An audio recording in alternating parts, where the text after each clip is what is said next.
वेदवती नाम की एक कन्या थी जो भगवान विष्णु की तपस्या कर रही थी। रावण जबरन उसको अपनी पत्नी बनाना चाहता था। वेदवती ने योग क्रिया द्वारा अपने शरीर को भस्म कर दिया और रावण को श्राप दिया, मेरे ही द्वारा तेरा संहार होगा, तुझे मारने के हित में अवतार हमारा होगा। अग्निदेव ने वेदवती की आत्मा को अपने तन में समाहित कर लिया। एक दिन पंचवटी में मारीच नामक राक्षस का वध करने के लिए भगवान राम आश्रम से बाहर चले गए। सीता जी के कठोर वचन सुन के लक्ष्मण जी भी राम जी के पीछे पीछे चले गए।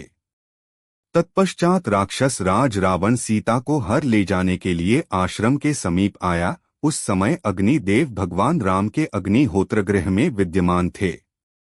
अग्निदेव ने रावण की चेष्टा जान ली और असली सीता को साथ में लेकर पाताल लोक अपनी पत्नी स्वाहा के पास चले गए और सीता जी को स्वाहा की देख रेख में सौंप कर लौट आए। अग्निदेव ने वेदवती की आत्मा को अपने तन से अलग करके सीता के समान रूप वाली बना दिया और पर्णशाला में सीता जी के स्थान पर उसे बिठा दिया। रावण ने उसी का अपहरण करके लंका में ला बिठाया। तदंतर रावण के मारे जाने पर अग्नि परीक्षा के समय उसी वेदवती ने अग्नि में प्रवेश किया।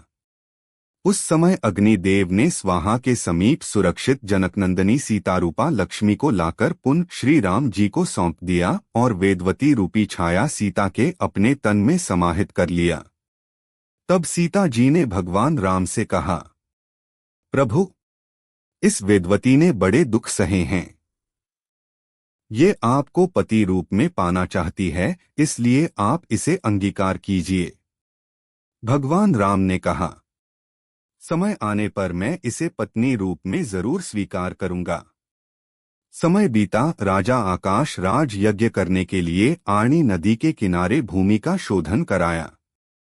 सोने के हल से पृथ्वी जोती जाने लगी। तब बीज की मुट्ठी बिखेरते समय राजा ने देखा, पृथ्वी से एक कन्या प्रकट हुई है जो कमल की शैया पर सोई हुई है। सोने की पुतली सी शोभा पा रही है। राजा ने उसे गोद में उठा लिया और यह मेरी पुत्री है ऐसा बार बार कहते हुए महल की ओर चल दिए। तभी आकाशवाणी हुई, राजन, वास्तव में ये तुम्हारी ही पुत्री है। इस कन्या का तुम पालन पोषण करो। यह कन्या वही वेदवती है।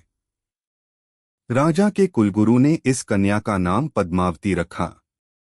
धीरे धीरे समय बीता, कन्या युवा हुई। कन्या का विवाह वेंकटाचल निवासी श्री हरि से हुआ। यह वही वेदवती छाया रूपी सीता है जिसे संसार पद्मिनी, पद्मावती, पद्माल्या के नाम से जानते हैं।